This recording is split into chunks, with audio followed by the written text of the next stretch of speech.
My name is John Brady. Some of you know me by my initials, JB. I attended Boys State in 1989, and I got to tell you, 30 years went pretty quickly. Most of you met me during our opening ceremony, and I have to tell you, you're in for one incredible evening. When I had the privilege of welcoming you the other day, I made it a point to let you know why we honor and celebrate the stories as well as contributions of time, talent, and treasure of those who have gone before you.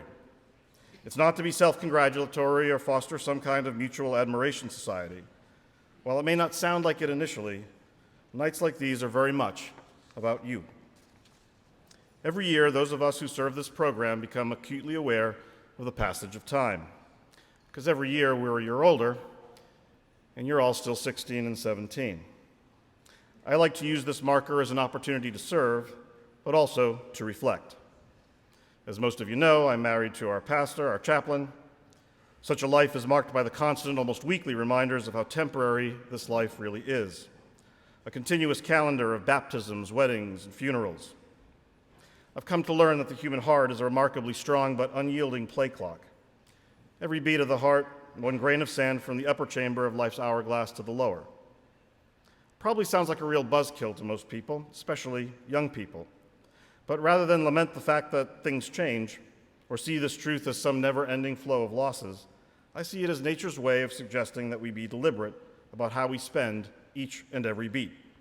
A steady rhythm reminding us that we are precious. Everything we choose to do or not do merits the best of who we are, no matter who we are, what we are given, or what we are openly or privately challenged by. As you will hear me say again at the end of the week, you deserve the best in life, and life deserves the best in you. When Boys State rolls around each year, I like to think about what I might say to my younger self, a 16-year-old version of me in one of those white t-shirts. If I could give that kid the ultimate cheat sheet to the next 30 years, what would I choose to convey? What comfort or assurances would I give? What warnings would I sound? What ugly truths would I choose to reveal? We all get the joy of spending time with young people who, in some ways, remind us of our younger selves. You get a chance to steal a look at a future proxy version of you. Alumni Night is our chance to do the next best thing to time travel, to collectively and consciously engage in intergenerational learning and wisdom, to reach out to the folks who paved the way, and at the same time reach back and lend a hand to those further behind, a human chain through time. The 41st President of the United States, the late George H.W. Bush, passed away a few months ago and was buried just 5 miles away from the house Reverend Trent and I share in College Station, Texas. Griff Millett, one of our counselors, and the second generation of his family to serve as blue shirts and benefactors of this program, is a member of the Corps of Cadets at Texas A&M University, home of the Bush Presidential Library. Griff was one of many who stood out in the rain for hours as part of a massive honor guard to stand post for the funeral procession.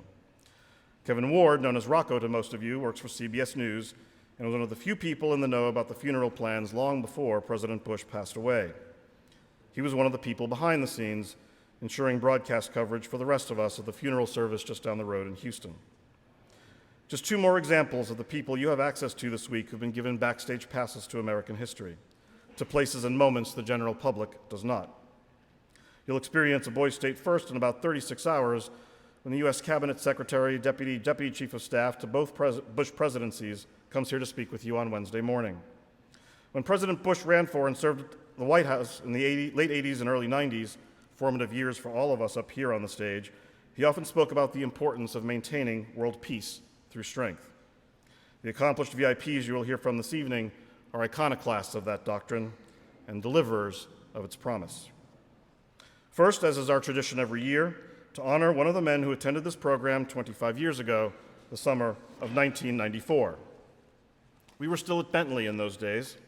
We were about a year from moving the program here to Stonehill, and in many ways the program was different because the world was different. Unlike a lot of older folks, I don't necessarily think it was better, but it certainly was different. The staff didn't have cell phones, let alone smartphones. Some of us who had to work were given landline phones in our dorm rooms for the week so we could check in at work and handle things that required our attention. And with the exception of a really rudimentary database that Tom Bedard used to manage, everything was done on paper and Boy Staters and counselors would scurry around the campus and walk a lot of stairs, to keep the information flowing. We had a team of about 2 or 3 people who'd work late into the night typing up ballots on typewriters. And then they'd copy them on mimeograph machines. These were like hand-cranked beasts that was really early 20th century technology, but that was the norm in school districts really up until that time. By 1994, the early forms of digital technology had finally made photocopiers, which were the corporate standard, available to schools and to educational programs like Boys State. So we'd truck in machines that were about 2 or 3 times the size of this podium, along with electronic voting machines. Each one was about the size of a walk-in closet, provided by the American Legion after its annual convention. We did this because we wanted to give students the full sensory experience of what it was like to go to the polls and vote. It was into this time and place that 500 young men showed up at Bentley for Massachusetts Boys State, and one of them was a young man named Brian Song. Colonel Brian Song manages to juggle multiple roles and even identities on parallel tracks in a life dedicated entirely to the public and private good. And he spent the last quarter century studying to be, and I'd argue proving to be, among the elite in his craft as a soldier, as an attorney, as an advocate for diversity in all of its many forms, and as a family man. For a number of years, Colonel Song wore one of these staff shirts, normally blue, and even worked with me as a junior counselor about 23 years ago. Brian is the team chief for the Westover team and acting team chief for the Middletown team of the 3rd Legal Operations Detachment, U.S. Army Reserve Legal Command. I practiced that like 7 times and I still couldn't get it out right. He got his bachelor's degree at Johns Hopkins, where he attended on a 4-year ROTC scholarship, graduated with honors from Boston University Law School, and since that wasn't nearly enough schooling and achievement, earned his degree as a Master of Letters in Securities Law and Financial Regulation with distinction from Georgetown University Law Center. Colonel Song's active duty years were 2003 to 7, and he has remained a committed reserve officer since. He was competitively selected for the U.S. Army Corps of Engineers Chief Counsel Military Honors Program, where he served as an assistant counsel for legislation, fiscal, and general law. In 2003, he deployed to Iraq and served as a legal advisor and XO, executive officer, to the director of the Program Management Office, tasked with overseeing Iraq reconstruction projects. His service for the U.S. Army JAG Legal Center includes a stint as adjunct professor in the Contract and Fiscal Law Department. His military awards and decorations include several meritorious service medals, multiple Army Commendation Medals, the Joint Service Achievement Medal, the Army Reserve Components Achievements Medal, the National Defense Service Medal, the Global War and Terrorism Service Medal, the Iraq Campaign Medal, and, of course, the Parachutist Badge. Because if you're Brian Song, it's not enough to excel intellectually. You might as well go full badass and jump out of a plane 2 miles up with the only thing between you and 125-mile-an-hour free fall is the equipment on your back, compliments of the Defense Department. Brian's civilian life is no less superlative. He's a partner at Baker Hostetler in New York City, where he's known for his broad experience as a commercial litigator, but is perhaps best known for his practice on securities litigation and white-collar criminal defense. He's worked quite a few high-profile cases that I don't have anywhere near enough time to do justice to, and even represented the Securities Investor Protection Act trustee in the liquidation of Bernie Madoff's assets, recovering hundreds of millions of dollars for victims of financial crimes of such magnitude that the case is probably the most notorious to ever hit Wall Street. Somehow, on top of all this, he also finds time to sit on the recruitment and hiring committee at his firm and chairs the firm's diversity and inclusion committee. When he's not wearing his superhero cape, he's a hero of a different kind.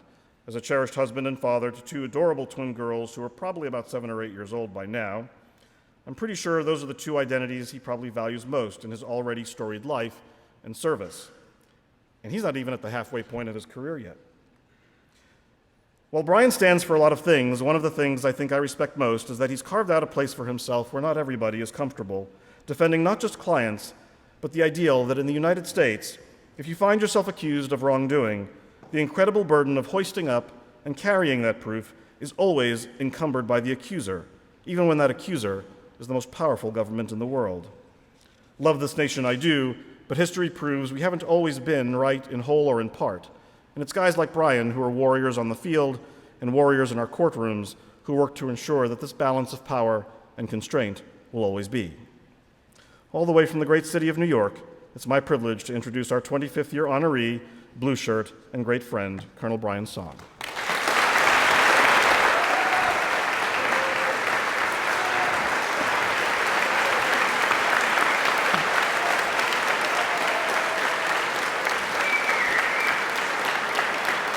Thank you.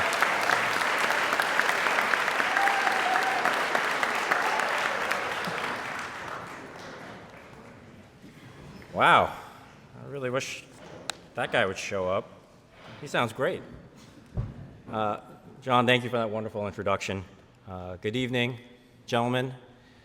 Before I start, I should say right off the bat that my comments are my own and do not necessarily reflect those of the Department of Defense, the U.S. Army, the U.S. Army JAG Corps, or my firm, Baker Hostetler. So if you guys are recording this, that caveat should be on every single snippet that you put on social media. Ditto, whatever he just said. I want to thank Chairman Avis and the entire Boise State staff for inviting me back to speak with you tonight. When JB reached out to me and asked me to be the alumni speaker this year, I had two reactions. First, I thought, his math has got to be wrong. 25 years cannot have gone by since I was wearing a white t-shirt, much like yours, with the 50th anniversary emblazoned on it in an auditorium at Bentley College. That would make me kind of old. Last year I had my promotion ceremony to Lieutenant Colonel, and right before it I was thinking back to the first Army Lieutenant Colonel I ever met. And that was my old professor of military science, Lieutenant Colonel Jose Padilla. He commanded my ROTC battalion in college. I was 17 years old, not much older than you are now. And I remember looking at him, and I had this thought, probably the same thought that you guys are having. Man, this guy's old. I'm never going to be that old. And yet here we are. So it is a sobering thought that I've been in uniform longer than you've been alive. So despite being faced by the realization of my own advancing years, I couldn't pass up the opportunity to come back and reconnect with the Boise State family. I hope you realize the awesome assemblage of talent that you have at your fingertips in the counselors and staff. And I encourage you to take every advantage and ask them every question that you can think of in this week. In many ways, I envy you sitting in this crowd tonight. You're in the process of forming friendships and mentorships with people that will last, if you are lucky, the next 25 years. You'll learn more about our system of government this week than most of our citizenry will ever know. And if you fully immerse yourself in this experience, you'll have a clearer sense of what you want to do with your life and how you can contribute your talents to this great nation. My second thought was, man, these kids are going to feel a little disappointed, somehow drawing me as the alumni speaker. What am I going to say to them? In fact, I FaceTimed my daughters right before coming out, and I said, Daddy, what are you doing? Oh, I'm giving a speech about my career in the military, the lawyer. Well, Dad, that sounds kind of boring. Thanks, guys. Thanks for keeping Daddy in check. So I'm frankly a little humbled by the idea that I could pass along some wisdom to the best and brightest young men in Massachusetts. So what I want to do is, much like what JB was saying, is talk to the 16-year-old me out in the crowd. And I want to share with that kid, in the spirit of, I wish I knew then what I know now, some of the lessons I've learned over the 2.5+ decades. And maybe some of you are like that 16-year-old, maybe not, but I hope that you will all take away a little something from my experience. So you've already heard a little bit about me, but I'm going to start at the beginning. I'm the son of immigrant parents. My father and mother graduated from college in South Korea. My dad is an engineer, my mom is a cellist. And after completing his mandatory service in the Republic of Korea Army, my dad immigrated with my mom and my older brother to the United States. They arrived in New York City in 1974. And like most immigrants, my parents believed in the American dream and were looking for a better life and a better opportunity for their family. My dad's first job in the U.S. was as a gas station attendant. He later worked his way up to become a mechanic, And after a couple of years, our family moved to Connecticut. My dad moved on to more specialized work, working on sunroofs and T-tops and modifications on cars. And I was born. My parents then bought their first house in Norwalk, Connecticut. My dad was then offered a position as a manager of an auto design company in Massachusetts. And so he picked up the young family and moved us right here to Easton, Massachusetts. We came here when I was 5 years old. My parents would later open up their own small business, operate 2 dry cleaners, one in Mattapan, one in Dedham. And I worked there on basically every Saturday and throughout the summers, starting from when I was 10. Now, as I was growing up, I always wanted to be 2 things, a soldier and a lawyer. And I always wonder how much influence my parents had in that decision. I had fairly stereotypical immigrant parents. They wanted me to study hard, excel in academics. If I got a 99 on a test, the question was what happened to the other point. So my only real career choices in my parents' eyes were doctor, lawyer, or engineer. And seeing how I wasn't that great at math or science, my career path seemed obvious. On the other hand, I always found the law to be fascinating. I grew up watching Law and Order and always envisioned myself in a courtroom.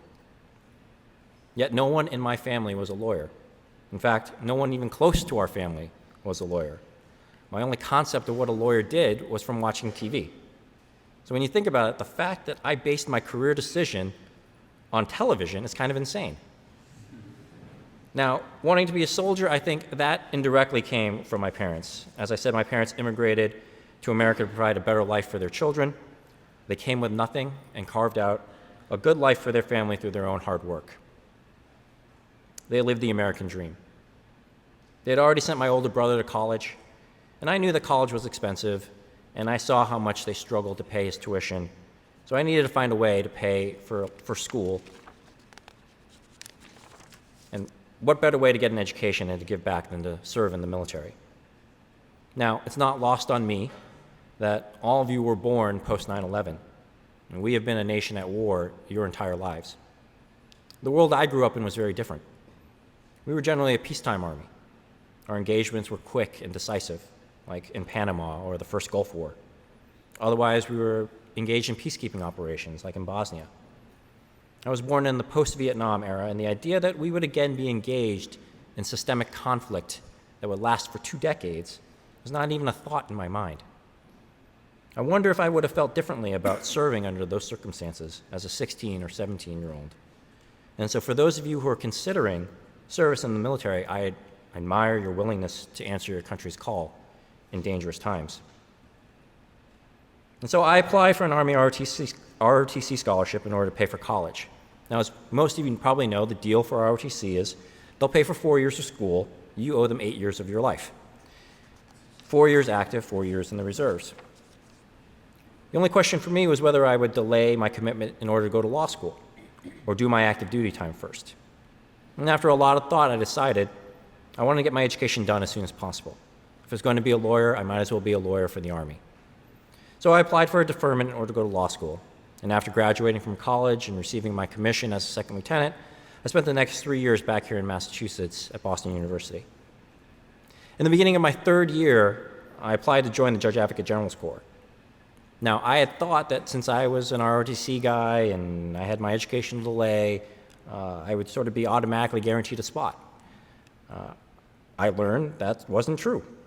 The JAG Corps recruits most of the people that make up the JAG Corps directly out of law school. If I wasn't accepted, then I would just go back to the Army with a law degree, and that did not seem like a pleasant thought. Now, the process was really competitive back in my day, but it's even more so now. The Army JAG Corps has no shortage of top qualified candidates who want to serve out of law school. Now, luckily, I was accepted. With a show of hands, who here has seen A Few Good Men? Okay. How about the old show Jag? Anybody see that show? Wow, only one. Wow, 2 of you? That's it? Wow. Well, so again, my entire view of my career came from movies and TV. I didn't know anyone in the JAG Corps. I had no idea what they did. I quickly learned that Army lawyers do more than just try and defend criminal cases like Tom Cruise. We also don't fly fighter jets. We usually don't battle terrorists on a weekly basis either. The military justice system is an entirely separate system from the civilian criminal courts. Army lawyers do it all. We handle appeals. We have a special appellate court called the Army Court of Criminal Appeals. The next level up from there is the Court of Appeals for the Armed Forces, which covers all the military branches. And from there, the Supreme Court. Senior Army lawyers are judges at the trial level, at the appellate level. Military justice is a really important part of what we do, but it's only a part of it. What else do we do? We provide legal advice and guidance to commanders and their staff on domestic, foreign, and international law that influence military operations. This includes reviewing military plans, providing advice on the law of war, rules of engagement, domestic law relating to deployment of forces in support of our allies, and the legal aspects of civil affairs. We also provide legal assistance to soldiers and their families. This includes estate planning, immigration and naturalization law, family law, landlord-tenant law, state and federal tax, consumer protection. We also do what's called administrative law. And that can entail things as varied as environmental law, Privacy Act, Freedom of Information Act requests, intelligence, military enforcement of civil laws. The Army also has a great deal of money. As a result, we deal with a large number of contracts. Judge advocates review contracts for supplies, services, construction, research and development. Government contracts is a very specialized area of the law. And in law school, they'll teach you about contract law. In fact, if you and I reach a deal to sell widgets, for example, that'll be covered in law school. However, when we have a deal to sell widgets to the United States government, that's a little more complicated. There are procurement procedures, things called bid protests, contract terminations, contract appeal disputes. It's a very different area of the law. So my first job in the Army was as a government contracts lawyer. And when I found out, I was actually pretty disappointed. Tom Cruise wasn't doing government contracts. I wanted to be in a courtroom. You can't handle the truth, all that. I had never even heard of government contracts before.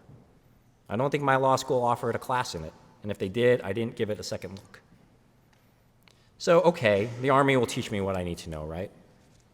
Well, I spent a grand total of 2 days during my officer basic course on it. And during my time at OBC, the focus really was on criminal law or operational law. Those were the two big areas that we wanted, the JAG Corps thought were the most important. No one really cared about this little niche area of the law. In fact, we weren't even tested on it. So while I was furiously taking notes, trying to absorb everything I could, most of my classmates sat there with glazed looks over their faces during the 2 days of instruction. Well, surely I'll have time to learn on the job, right? 6 months later, I was deployed to Baghdad. I was responsible for providing legal advice on an $18.6 billion program. Think about that. I was a 25-year-old captain, barely a year out of law school with 6 months of experience. And I was given this massive responsibility. So I had to learn, and I had to learn quick.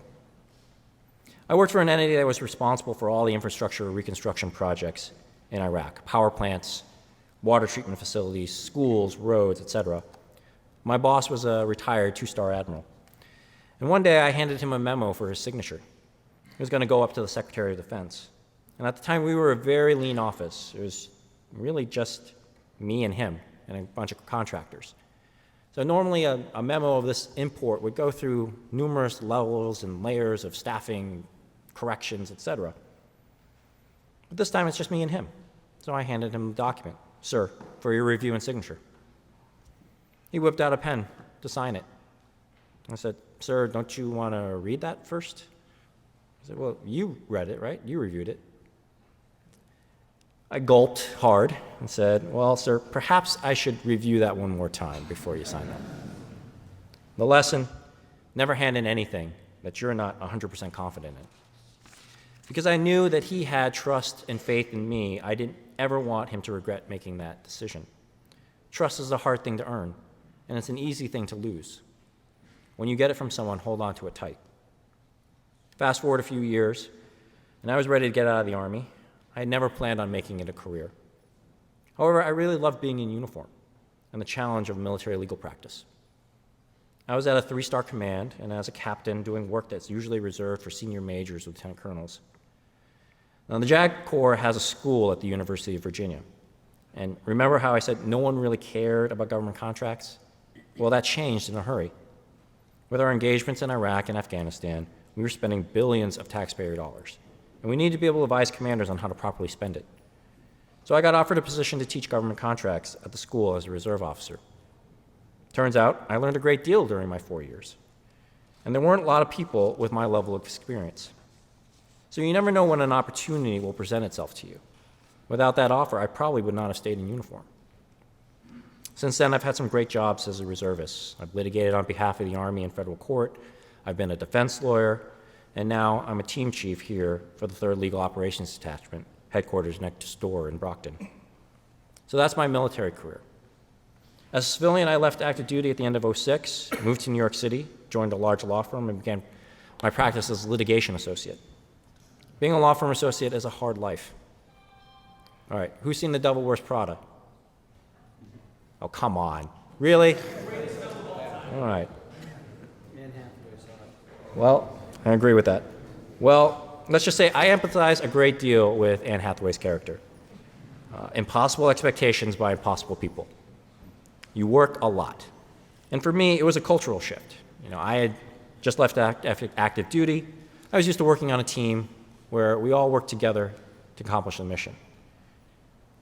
Now I'm in an environment where it's dog eat dog, and only one of us is going to make it, so I'm going to make sure it's not you. It's a hard adjustment to make. So I worked at a couple different firms before landing at my current one, and I've learned that it's really important to find a place where you generally like the people.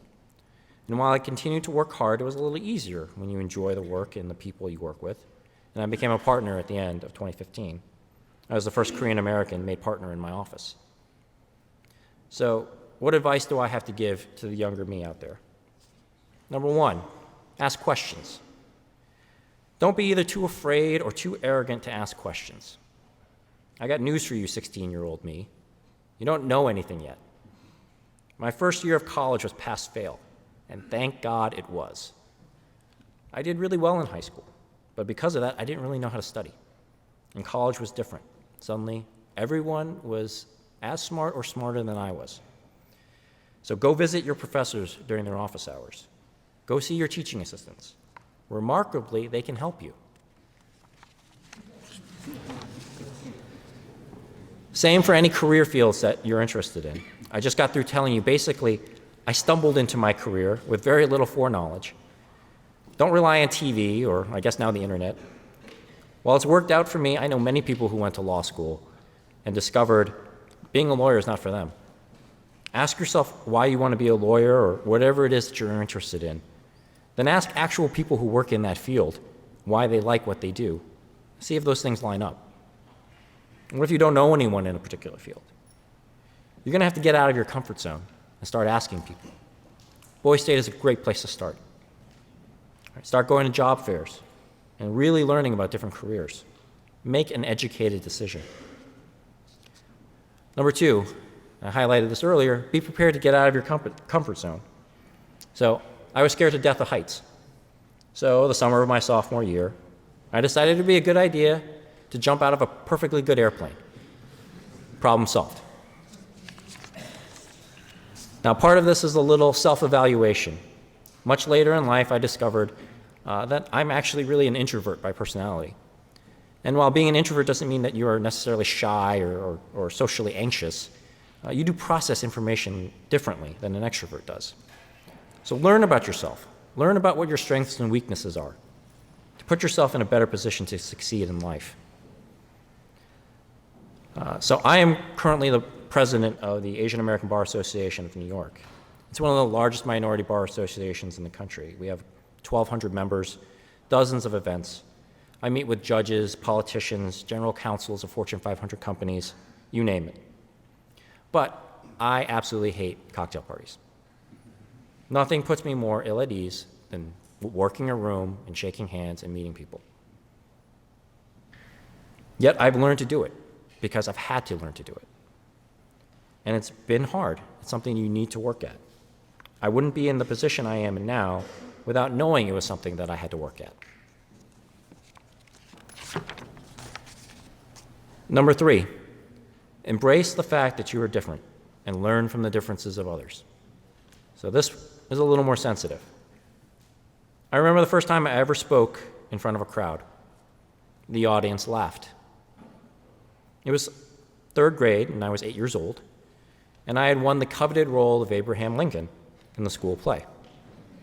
I say won because we had tryouts, and I was the only one who could memorize the Gettysburg Address.